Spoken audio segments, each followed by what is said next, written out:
शरणागत पाप पर्वतम गणयित्वा न तदीय सद्गुणम अणुमप्यतुलम हि मन्यते सहजानंद गुरु भजे सदा। सर्व अवतारी इष्टदेव भगवान स्वामीनारायण, सर्वे पवित्र परमहंसो, सर्वे भाविक भक्तजनों, अनेक प्रकारनी जीवना हृदयમાં વાસનાઓ હોય છે। કોઈને ખાવાની વાસના હોય, જોવાની વાસના હોય, ભેળું કરવાની વાસના હોય, દુનિયામાં મોટું થવાની વાસના હોય। તો જેમ વાસના અનેક પ્રકારની છે, એ પ્રકારે ભક્તિના પણ અનેક ભેદ છે। કોઈને સેવારૂપી ભક્તિ છે, કોઈને કીર્તનની ભક્તિ છે, કોઈને ભગવાનના ભક્તોની સેવાની ભક્તિ છે। ભગવત સેવાદિષુ અનુરાગ ભક્તિ। ગઈકાલે આપણે જોયું હતું પૂજાદિષુ અનુરાગ ભક્તિ।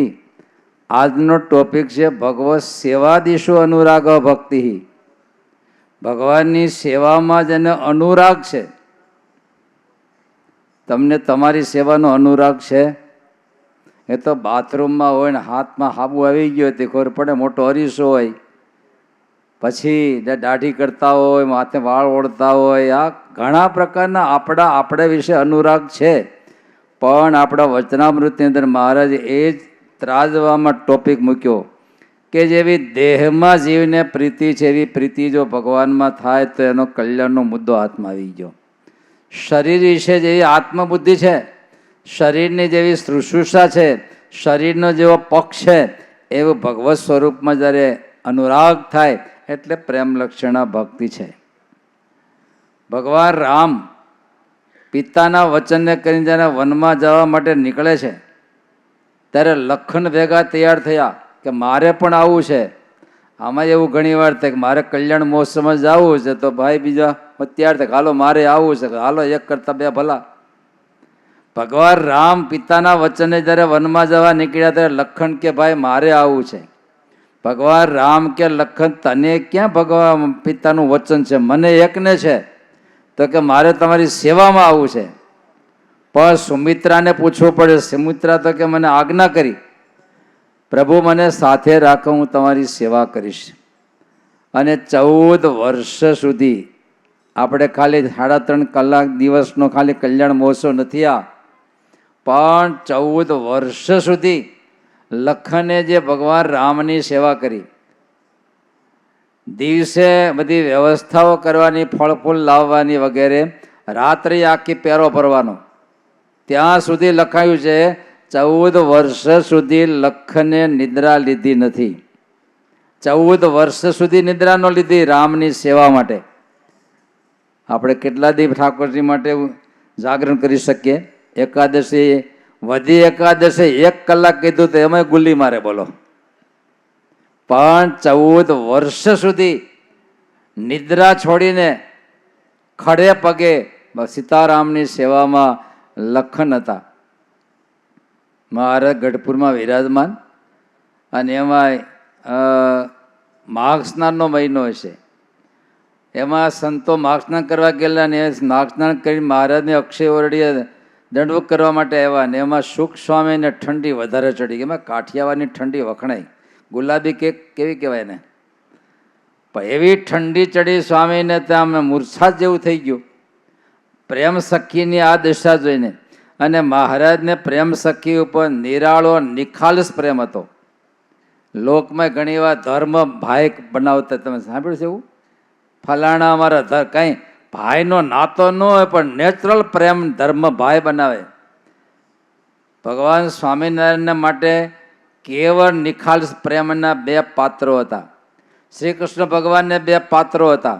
શ્રી કૃષ્ણ ભગવાનના પ્રેમના પાત્ર એક વિદુરજી અને દ્રૌપદી, આ 2 નિખાલસ પ્રેમના પાત્રો હતા, વિદુરજી અને બીજા દ્રૌપદી।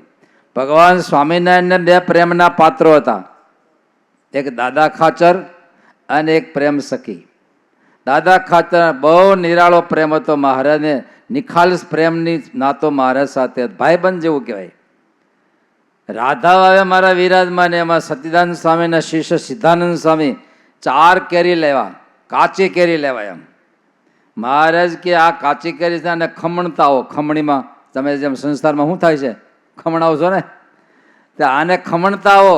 અને એ ચૂંદો ખમણી લેવા. મહારાજ કે આમાં સહેજ મીઠું નાખી નીચોવી નાખો, નીચોવી અને આમાં સહેજ ખાંડ નાખો અને ચૂંદો ત્યાં કર્યો. મહારાજે 2 કોળિયા લીધા. મહારાજ કે ભક્તો આ ચૂંદો તો દાદા ખાતર ખાઈ આવો છે, એને ખટાશમાં રુચિ બહુ છે, તમારે શેમાં રુચિ છે? મહારાજ કે કોઈને ખારું ભાવે, કોઈને ખાટું ભાવે, દરેકની રુચિ અલગ અલગ હોય છે. દાદા ખાચરને આ ખટાશમાં રુચિ બહુ છે, એને બોલાવો. ઘોડા લઈને દાદા ખાચર તેડવાઈ ગયા અને લેવા મહારાજ પાસે બેહાર્યા. અને મહારાજ કે લો દાદા, તમને ફાવે એવી આ કેરી છે, નિખાલસપણે. અને ચૂંદો આપતા જાય અને દાદા ખાતર ખાતા જાય. 4 કેરીનો ચૂંદો મહારાજ જમાડ્યા. બોલો, આ નિખાલસ પ્રેમ બહુ હતો. અને મહારાજ લખ્યું છે, જ્યાં આપણને હેત હોય, વાલા હોય, ત્યાં વાલી વસ્તુ આપીને રાજી થાય. આપણને તો મહારાજ ઉપર હેત છે, તો મહારાજને ભક્તો ઉપર હેત હશે કે નહીં? આધોઈ ગામમાં મારા વિરાજમાન હતા, હાથમાં માળા હતી. અને ત્યારે એક ભગતે પૂછ્યું, મહારાજ અમે તો તમારી માળા ફેરવીએ, અમે તમારા ભગત છીએ એટલે, પણ મહારાજ તમે હાથમાં માળાને કોની માળા ફેરવો છો? મહારાજ કે તમારી. મહારાજ અમારી? તો કે હા, એ અમે એક એક ગામમાં જ્યાં જ્યાં ભક્તો છે એને માળાના મણકા સાથે અમે યાદ કરીએ છીએ. બોલો ભગત કે મહારાજ ક્યારેક ક્યાંક તમે એકારે 4 મણકા પસાર કરો એનું શું? મહારાજ કે ઝાઝા ભક્તો પૂરું ન થાય એમ સમય ન હોય તો લુમખા જવા દી. પછી એકારે 4 5 હરિભક્તો ભેગા. રામાનંદે જેમ સ્વામી વિયોગે, રામાનંદે તેમ સ્વામી વિયોગે. આપણે વધારે મહારાજને યાદ કરતા હશું કે મહારાજ આપણને વધારે યાદ કરતા હશું? તમને કેવું લાગે છે? તમે મહારાજની વધારે કાળજી લે છે કે મહારાજ વધારે આપણી કાળજી લે છે? તમને કેવું લાગે? તમે કહો. વાલા ભક્તો, એ 1 સેકન્ડનો 8મો ભાગ એટલી ઘડી પણ આપણા મગજને જો લોહી ન મળ્યું તો હુમલો આવે ને પક્ષઘાત થઈ જાય. 1 સેકન્ડનો 8મો ભાગ એટલો જો મગજને લોહી ન મળ્યું તો આપણને પક્ષઘાતનો હુમલો આવી જાય. આપણે કેર લેતા છે કે નહીં? ખલક તણો છે ખટકો પ્રભુને, સાચું માને મન જોને. હું તો 4 બેરલની કથા કરતો. હમણાં રમેશભાઈ ગોરે કીધું, સ્વામી 1 દિવસમાં આપણું હૃદય 36 બેરલ લોહીને ફેરવે છે. 36 કિલો નહીં, બેરલ. 1 બેરલમાં 200 લીટર હોય, એવા 36 બેરલ. આમ તો 5 લીટર હોય પણ એને એટલું ઘુમડે છે. આમ કોણ? હૃદય. આ હૃદયને કોણ ધમકાવે છે? કોણ ચલાવે છે? મારો મહારાજ ચલાવે 24 કલાક. આપણે તો હું મહારાજને કેર લેવાના છો. તમે હમણાં 12 વાગે કથા પૂરી થાય, ભંડારે જાઓ, ઠાકોર જમાડ્યો છે હડાપ હડાપ, પછી 6 કલાક સુધી કોણ કામ કરશે? 6 કલાક કોણ કામ કરશે?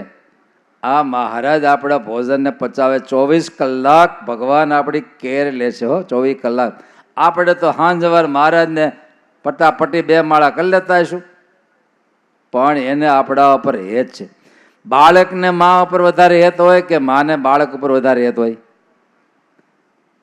વધારે એટલે કેટલાક ગણું છે. બાળકને તો દૂધ પૂરતો સ્વાર્થ છે. એ બાળક મોટું થાય એટલે રમવા વિવિધ ગોતવા દાવો પડે, પણ માને બાળક ઉપર વધારે હેત છે. અને આ દુનિયામાં ખબર નહીં, માતૃ વાત્સલ્ય એવો ગુણ ભગવાને મૂક્યો, એની કોઈ કોમ્પિટિશન કરી શકે એમ નથી. આપણે ભણતાથી કાવ્ય આવતું ને, જનનીની જોડ સખી નહીં જડે રે લોલ. જનનીની એ માં છે 80 વર્ષના હોય ને દીકરો 60 વર્ષનો હોય ને, તો એ માને કેવું હેત હોય? મુન્નો ખાલી વર્ષનો હોય ને જેવું હેત હોય એવું ને એવું હેત રે. માનું હેત કોઈ દી ઓછું થતું અને બાપનું હેત ઓછું થાય? એ છોકરો 35 વર્ષનો થાય જો કમાણી ન કરે તો હું બોલે? કામાના કૂટા કામ કરતો ન ખોતા. પણ એક માનું હૃદય એવું છે કોઈ દી ઓછું ન થાય. હવે આ માના હૃદયમાં આટલો પ્રેમ મૂકનાર ઠાકોરજીના હૃદયમાં કેટલો પ્રેમ હશે, આ તમે કોષ્ટક મૂકો. હવે મહારાજ વચનામૃતમાં બોલ્યા છે મધ્યના 10માં, મહારાજ કે આ જગતમાં જ્યાં જ્યાં મૂલ્યો દેખાય એ નકલ છે, મૂળ કોપી તો ભગવાન માથે છે. તો આને આધારે એની કલ્પના કરવી કે નહીં, ઠાકોરજીના ગુણ હૃદયની કલ્પના કરી. અહીંયા આટલું છે તો મારા ઠાકોરજીમાં કેટલું હશે. ભલા ભક્તો, ત્યારે સુખસ્વામીને ઠંડી ચડી એટલે મહારાજ આમ તેમ જોયું, ઊંચે જોયું, ઊંચે જોઈને બોલ્યા, મહારાજ કે આ વળી ગામડામાં નળિયા નીચે શું ખપાટ્યું એ નીચે વળી કે ને, આ વળી જો નીકળે ને તો આપણે સુખ સ્વામીને અગ્નિ કરીને તપાવીએ. આ શબ્દ દાદા ખાતર સાંભળી ગયા અને બાજુમાં ગાડું પડેલું, બીજું લાકડા દેખાણા નહીં, ગાડાનો ધોરો કાઢીને ફાડી અને ટુકડા કરી અને એક હાંડલું તોડી અને એમાં અગ્નિ કરીને દોડતા લઈ આવ્યા. બોલો. અને સુખ સ્વામીને તપાવ્યા. મહારાજ કે દાદા આ લાકડા ક્યાંથી લઈ આવ્યો? બીજા કે મારા ધોંસરું ફાડી નાખ્યું. મહારાજ દાદા આવું કરાય? અરે મહારાજ તમારી મરજીને સાધુ માટે શું શું ન થાય એમ. હું તમને એટલું પૂછું, એક ને એક દીકરો હોય અને બીમાર પીડ્યો હોય અને દવા દારૂ માટે પૈસા વાપરવાના હોય, એ બાપ કેટલો પૈસો વાપરે? અરે ઘરને વેચીને વાપરવા તૈયાર થાય. એક બાપ જો દીકરા માટે આટલું કરી છૂટતો હોય તો પરમપિતા પોતાના ભક્ત માટે શું શું ન કરે, બધું જ કરવા તૈયાર છે. પણ સાચો ભગત થાય તો. તમારી મિલકત કોને મળે? ભાઈના છોકરાને મળે? બોલો. પાડોશી છોકરાને મળે? છોકરાના ઘણા પ્રકાર, કે અમારો પાડોશીનો છોકરો, આ અમારો કાકાનો દીકરો, આ અમારા ભાઈનો દીકરો, આ અમારા આનો દીકરો. ઘણા દીકરાના ઘણા પ્રકાર. પણ કયા દીકરાને વારસો મળે? પોતાનો હગ્ગો દીકરો હોય ને એને વારસો મળે. તો આવડા મોટા પરમ પિતાનો વારસો કોને મળે? કાકાનો છોકરો થાય નહીં મળે. પણ એના અનન્ય સેવક થઈશું તો ચોક્કસ મહારાજનો વારસો આપણને મળે ને મળે. આપણા સ્વામિનારાયણ સંપ્રદાયના કલ્યાણનો માર્ગ કયો? સંસ્કૃત શિક્ષાપત્રી, સેવા મુક્તિશ્ચ ગમ્યતામ. સેવા એ કલ્યાણનો માર્ગ છે અને સેવા છે એ આપણી પ્રાપ્ય વસ્તુ પણ એ જ છે. પણ સાધન કાળની સેવા એ સાધ્ય કાળની સેવા સુધી આપણને પહોંચાડનાર છે. ભક્તિનો તાત્વિક અર્થ પ્રેમે સહિત ભગવાનની સેવા કરવી. અને પ્રથમના 8મા વચનામૃતમાં મહારાજના દિવ્ય શબ્દો, ઇન્દ્રિયો અંતઃકરણની ક્રિયા જો ભગવાન ને ભગવાનના ભક્તના સેવામાં જો પ્રવર્તે, અનંત કાળના પાપ હોય તો નાશ પામે અને અંતર નિર્મળ થાય અને ભગવાનની અખંડ સેવા થાય. મોટા સંતોની પરંપરામાં સાંભળવા મળ્યું અને મહારાજે પણ વચનામૃતમાં નોંધ લીધી. હુક્કા ખાચરની પેઠે આવો એક નવું નામ લખવું હોય ત્યારે કોનું નામ લખશું આપણે? હુક્કા ખાચર નામ છે, ત્યાર પર ટપકા ટપકા ટપકા કરીને ખાલી જગ્યા પડી ત્યાં નામ લખવું છે. આપણે લખાવું છે તમારે? હુક્કા ખાચરની પેટે સંતની સેવા કરવાનું જેને વ્યસન પડે, એ કલાક 2 કલાક નહીં, વ્યસન પડી જવું છે. કહેતા એના વિના રહેવાય નહીં. આવું જેને હોય, મહારાજ કે એની ગમે એવી જીર્ણ વાસના હોય તો વહી જાય. સભા બેઠી હશે ને એમાં કોકે મહારાજને કીધું, મહારાજ ઓલો હુક્કો ખાચર છે ને એ પૂજા નથી કરતા. મહારાજ કે શું કહો? તો કે હા મહારાજ, હુક્કા ખાચર પૂજા નથી કરતા સવારે. મહારાજ કે જોઈશું. હવે આખી સભા બેઠી છે, બીજાને શીખવવા માટે મહારાજે સભા વચ્ચે પૂછ્યું, તમે પૂજા કરો છો? તમે પૂજા કરો છો? તમે પૂજા કરો છો? હુક્કા ખાચરનો વારો આવ્યો. મહારાજે આંગળી બતાવી, હુક્કા ખાચર પૂજા કરો છો સવારે? હા મારે પૂજા તો કરતા જ હોય ને. ઓલા બધા જોઈ રહ્યા બળો પૂજા કરતો નથી તો કેમ હા પાડે છે? મારે પૂજા તો કરતા જ હોય ને. તો મહારાજ કે પૂજામાં કેટલી મૂર્તિ છે? અરે મારે 500 મૂર્તિ છે. ઓલા બધા આપણી જેવા કરતા ઊંચાથી પછડાયા. એટલે પૂજા નથી કરતો 500 મૂર્તિ પૂજામાં? અને 500 મૂર્તિ હોય ભાઈ, હોઈ શકે? 500 મૂર્તિ છે. મહારાજ કે એટલી બધી મૂર્તિ? હા મહારાજ. મહારાજ એટલી બધી તો મહારાજ કે કેવી રીતે? કોણ કોણ મૂર્તિ નામ બોલો? મુક્તાનંદ સ્વામી, ગોપાળાનંદ સ્વામી, ગુણાતીતાનંદ સ્વામી, આ બધાને નામ હુક્કા ખાચર બોલવા માંડ્યા. મહારાજ આ બધા અમારા દેવ અને એની સેવા કરવી મારી પૂજા. મહારાજને બીજાને ઓળખાવું હતું એટલા માટે મહારાજે આ સ્ટોરી કીધેલી હો. ત્યારે જીવમાં જો લગ્ની લાગી હોય ને તો એ રોમ રોમમાં ઉતરે ને કારણ શરીરનો નાશ કરીને ઈશ્વર સુધી આપણને પહોંચાડે. ત્યારે મૂળજી બ્રહ્મચારી મહારાજે કથા તમે જાણો છો કે એને બેરખો માર્યો. ઝોલો ખાતા હશે જેમ બપોર નજીક થયા અત્યારે હવે બંગાહા આવવા ચાલુ થાય ને તે સેજ ઝોલું આવ્યું મહારાજે બેરખો માર્યો. જેવો બેરખો માર્યો મહારાજને બાજોટ ઉપાડી અને ભાગ્યા. મહારાજને આખા બાજોટ હોતા ઉપાડ્યા અને ભાગ્યા. મહારાજ સત્યજ કર્યા, જાગૃત થયા, મહારાજને નીચે પધરાવ્યા. પછી બધી સભા વચ્ચે મહારાજે બ્રહ્મચારી પૂછ્યું, બ્રહ્મચારી આ અમને ઉપાડીને કેમ ભાગ્યા? અરે મહારાજ મને તો સ્વપ્ન જેવી તંદ્રા આવીને એમાં મોટા મહેલમાં તમે બિરાજમાન છો અને અચાનક મહેલમાં આગ લાગી એટલે માને તમને બચાવવા માટે હું તો લઈને ભાગ્યો તંદ્રા અવસ્થામાં. મહારાજ કે જો આ બ્રહ્મચારી ત્રણેય અવસ્થામાં મારી સેવામાં છે. સીતાજીની શોધ કરી અને હનુમાનજી સંદેશો લઈ વીંટી લઈ અને ભગવાન રામ પાસે આવ્યા અને એ વીંટી આપી અને સંદેશો આપ્યો કે રાવણમાં અશોક વાટિકામાં સીતાજી વિરાજમાન છે. અને ત્યારે હનુમાનજી પ્રત્યે ભગવાન રામ બોલ્યા. આપણા પ્રત્યે ક્યારેક સંતો આવું બોલે એવું કરજો. હનુમાનજી પ્રત્યે ભગવાન રામ બોલ્યા, યોહી ભૃત્યો નિયુક્ત સન ભર્ત્રા કર્મણી દુષ્કરે કુર્યાત તદ અનુરાગેણ તમ આહુ પુરુષોત્તમમ. બધા કરતા સેવક કયો શ્રેષ્ઠ? બધા પુરુષો કરતા કયો શ્રેષ્ઠ પુરુષ? તો કે યોહી ભૃત્યો નિયુક્ત, એને જે કંઈ કામ બતાવવામાં આવે ગમે એવું દુષ્કર હોય તો એ કામ કરે અને પાછો ન પડે, પાછો પૂરા અનુરાગથી એ કાર્ય કરે. બે વસ્તુ બતાવી. એક તો એને શિષ્યને કે સેવકને જે કાર્ય બતાવ્યું હોય એ ગમે એવું કઠિન હોય તો એ કાર્ય કરે. બીજું પોતાના જીવના અનુરાગ કરતા પ્રેમથી કરે. આ શ્રેષ્ઠ સેવક છે. આમ તો શિવાજી મહારાજના ગુરુનું નામ તમને આવડે છે? શું નામ છે બોલો તો? રામદાસ સ્વામી. શિવાજીની પરીક્ષા ગુરુએ કરી અને જે ભણાવનારો હોય પરીક્ષા તો કરે લે. આમ તો સારું તમે સત્સંગમાં બચી ગયા છે. સત્સંગમાં ક્યારેય પરીક્ષા સંતો લેતા નથી એટલે આપણું ગાડું હેલું જાય છે. પણ પરીક્ષા વિના કોઈ ઉપલા ધોરણમાં ન જવાય. આખું વર્ષ ભણે પરીક્ષા ન આપે એ ઉપલા ધોરણમાં જશે. આપણે ઉપલા ધોરણમાં નથી જતા એનું કારણ પરીક્ષા નથી આવતી એટલે હમણાં પરીક્ષા ઉપલા ધોરણમાં જઈએ. આપણે શાસ્ત્રી મહારાજને યાદ કરીએ. સ્વામી ઘણીવાર હસામણી વાત કરતા બ્રહ્મસત્રમાં. સ્વામી કે ડોહાને પૂછ્યું કે તમારો છોરો કેટલામાં ભણે છે? બોલો તો ડોહો શું બોલ્યો? યાદ છે કઈ? અમારી કથામાં કહેવાય ગયું છે.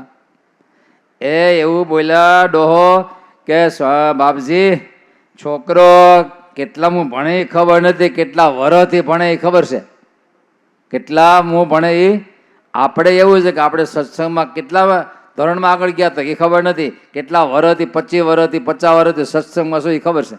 ઘણા કે અમે 7મી પેઢીથી સત્સંગી છીએ. બોલો શાસ્ત્રીમાં કહેતા ને એક જણો મારે સામે બેઠો ને એવો વખાણે ચડ્યો મારી 5મી પેઢી આવા ભગત થઈ ગયા, 7 પેઢીનો સત્સંગ. એમાં પગે જૂના વખતમાં બીડીયું પીતા અને ખીચામાં છે બીડીની જોડી પણ દોરો છૂટી ગયો છે. સ્વામી કે છેલ્લે વખાણ કઈ પગે લાગવા ગયા, માથું નમાવીને લો સ્વામી જય સ્વામિનારાયણ. ત્યાં ખીચામાંથી શું થયું? ઓલી બીડી પડી અને વિખાઈ ગઈ. સ્વામી કે તમારો 7 પેઢીનો સત્સંગ વિખાઈ ગયો, ભેળો કરો ભેળો કરો, લઈ જાઓ ભેગો. કેટલા વર્ષથી સત્સંગમાં છે એના કરતાં આપણી સ્થિતિ કેટલી ઊંચી આવી એ મહત્વની વસ્તુ છે. ક્વોન્ટિટી કરતાં ક્વોલિટી હોવી જોઈએ. ક્વોન્ટિટી અને ક્વોલિટી બે હોય તો થેન્ક યુ. ત્યારે શિવાજી મહારાજની પરીક્ષાનું મન થયું રામદાસ સ્વામીને કે મારો શિવો કેટલોક સમર્પિત છે. તે રામદાસ સ્વામી વિચરતા રાજમાં આવ્યા અને ત્યાં બીમાર પડી ગયા. મહારાજ એમ ઝાળિયામાં બીમાર પડ્યા હતા એમ માંદગી ગ્રહણ કરી. જમવું નહીં, પીવું નહીં, કંઈ દવા ન લે. બહુ કીધું શિવાજી આ 5મે દિવસે બાપજી તમારી કાંઈ દવા છે કે નહીં? તો કે દવા તો છે પણ મળે નહીં ને આપણને. દવા તો છે પણ મળે એવી દેખાતું નથી. બાપજી કયો શું દવામાં? તો કે સિંહણનું દૂધ આવે ને તો મારી ફાંકી એમાં નાખીને ખાવ તો મારો રોગ જાય. સમજાય તો ને? બકરાની નહીં, ગાયનું નહીં, સિંહણનું દૂધ લાવવાનું. સિંહણને મારીને લાવી શકીએ, પણ એને ધોઈને દૂધ લાવવું એટલે. પણ ગુરુ તન કરી નાખે રે, ગુરુ વચને ચૂરે ચૂરા. અને શિવાજી મહારાજ કે ભલે બાપજી લઈ આવું. શિવાજી તો શિવાજી હતા ને, શિવાજી હતા ને ગયા ત્રીજે દિવસે થોડાક લોહી જાણ થઈ અને દૂધ લઈને તો આવ્યા, સિંહણને દોઈને આવ્યા ગુરુના વચને. ત્યારે લખ્યું છે એ શિષ્ય કયો સેવક કયો શ્રેષ્ઠ. 3 પ્રકારનો ગ્રેડ હોય છે: ઇંગિતજ્ઞ, આજ્ઞાકિત અને આજ્ઞા ભંગ કરનાર. ઇંગિતજ્ઞ એટલે પોતાના માલિકની મરજી સમજીને કામ કરનારા ઇંગિતજ્ઞ કહેવાય.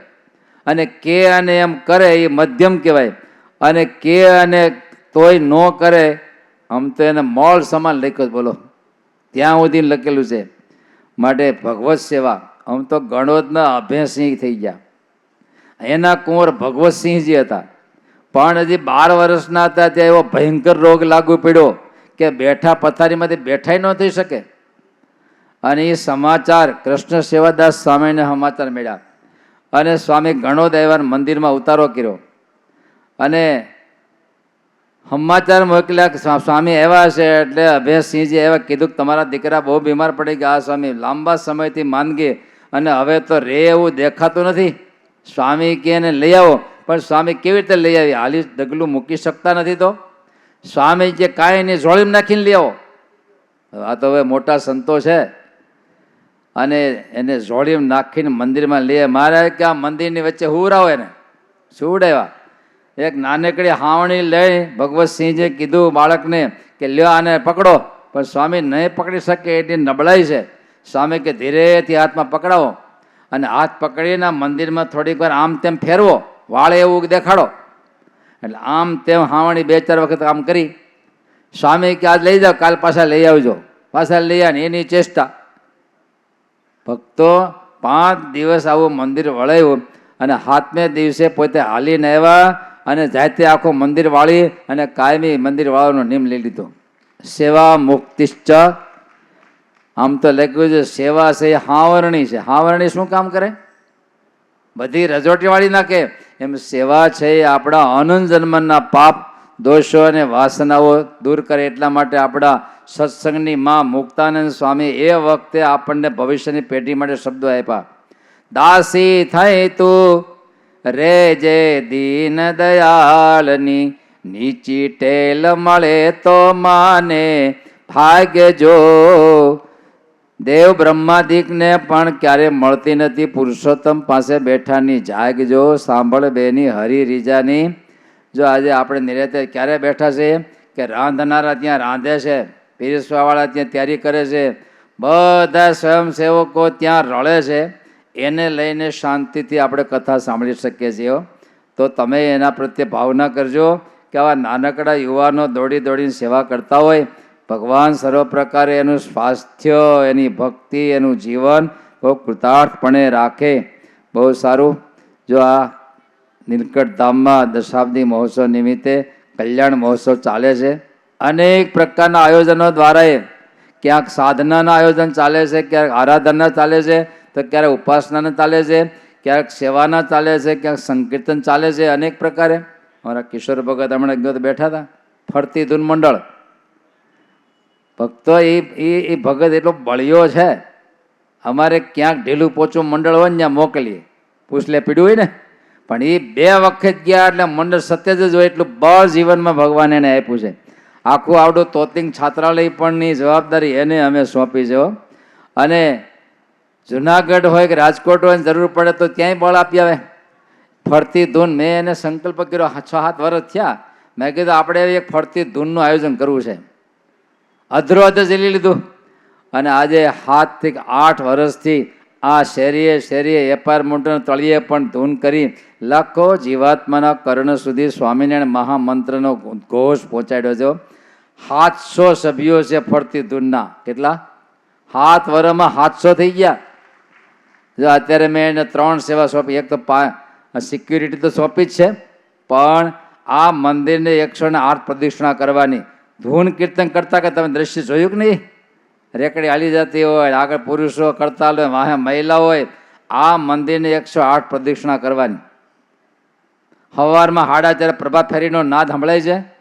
ઘણા તો પેક કરીને હુતા હોય, ક્યાંથી સંભળાય? 4:30 પ્રભાત ફેરી લઈને જાય છે. અને બીજા નંબર 251 પદની સંકીર્તન સરિતા એ ચલાવે છે. ત્યારે આવા બળિયા ભક્તો આમ તો ત્યાં મને કે સાંજે અનકોટ કરી લઈ, ત્યાં અમારા મંડળમાં મેં કે ત્યાં નહીં, આયા કરજો. અને કાલે આપણે આ દશાબ્દી મહોત્સવની ઉજવણી ધામધૂમથી કરી અને એનો ઠાકર થાયનો પ્રસાદ આ અમારા ફરતી ધૂનના મંડળ તરફથી 1.5 લાખ રૂપિયા ભેળો કર્યો મંડળના સભ્યોમાંથી. અને એના તરફથી આ હતું. કેટલા પ્રેમી ભક્તોની આમાં સંપત્તિ આવી. પણ આ ધીરુભાઈ કોટડી આવા નાનકડા હરેશ પાસે બોલી ગયા કે આપણે થોડી સંપત્તિ કેટલી લેખે લાગે છે, થોડી સંપત્તિ પણ કેટલી અહીંયા લેખે લાગે છે. ભાઈ અમે તો મીડિયા છે. શું છે? અહીંયા આવ્યું એ લઈને અહીંયા આપી દેવાનું મીડિયા તરીકે છે. અમારે તો કે વારસદાર કોઈ છે નહીં. તમારે તો હાથ પેઢી સુધીનું ભેગું કરવું છે. અમારે તો પાછળ કોઈ નથી, આગળ કોઈ નહીં, વાહે કોઈ નહીં. હવે ચિંતા તો કાંઈ છે નહીં. પણ છતાંય મહારાજના ભક્તિ માર્ગો છે. મોટા સંતોના દિલ ગુણાતીતાંશ તમે કે પાંદરે એટલું નહીં, એ જન જન સુધી સ્વામિનારાયણ મહામંત્ર પહોંચાડવો છે. ત્યારે મોટા સંતોના સંકલ્પ એને અનુસારે આ દિવ્ય સેવા સંતો ભક્તો કરી રહ્યા છે. ત્યારે આટલી મોટી માત્રામાં ભક્તો સાથે મળીને અનુષ્ઠાનો કરતા હોય, વ્યવસ્થાઓ કરતા હોય, ત્યારે આવા દિવ્ય મહોત્સવ ઉજવાતા હોય છે. જય સ્વામિનારાયણ. સહજાનંદ સ્વામી મહારાજની જય. 3 વાગે પાછા અત્યારે આપણે નાનપ્રસાદ સ્વામીના આશીર્વચન લેવા છે. 5 મિનિટ 3 વાગે આપણા બધા અનુષ્ઠાનો બરાબર ચાલુ કરી દેજો. હવે એક દિવસ 24 કલાક બાકી રહ્યા છે આપણે. હવે બપોરથી બપોર માટે દરેક આયોજનો બરાબર સ્મૂથ રીતે ચલાવજો. આપણું અનુષ્ઠાન પૂર્ણ થઈ જાય. આપણે ત્યાં નીલકંઠ કથા પણ 3 વાગે ચાલુ થતી હોય. એ જ્યાં ત્યાં બેસવું એના કરતાં ભગવત ચરિત્રો આપણા ધ્યાન ખંડો કેટલું સુંદર છે, નિરાયતવાળું છે. તો ત્યાં જઈને મહારાજના તિલચીનું ધ્યાન પણ કરીએ. અને 2 વાગે અનુકૂળતા હોય તો 5-10 સંતો તો સ્નાન કરવા 2 વાગે જતા હોય. ભેગા તમે પણ એ મોક્ષ સ્નાન કે શું કે બળિયા હોય એ જવાનો પ્રયાસ કરજો. થોડા હરિભક્ત સંતો એટલે આજે પણ બપોરે 2 વાગે આપણું અભૃત સ્નાન કે અભૃત સ્નાન નહીં પણ મોક્ષ સ્નાન કરવા માટે છે બળિયા હરિભક્તો અવશ્યપણે જાયજો. અને 3-3:30 આપણા બધા આયોજનો ચાલુ થઈ જાય. અને પુનઃ આપણે 5:30 આ સભા મંડપમાં પાછા પધારશું. આ આટલી માત્રામાં ભક્તિની પ્રાર્થના આ વખતે પ્રારંભ થયો છે. સભા મંડપોમાં સામૂહિક પ્રાર્થના વગેરે આપણે કરીએ છીએ અને કરતા રહીએ. જય સ્વામિનારાયણ. જય સ્વામિનારાયણ.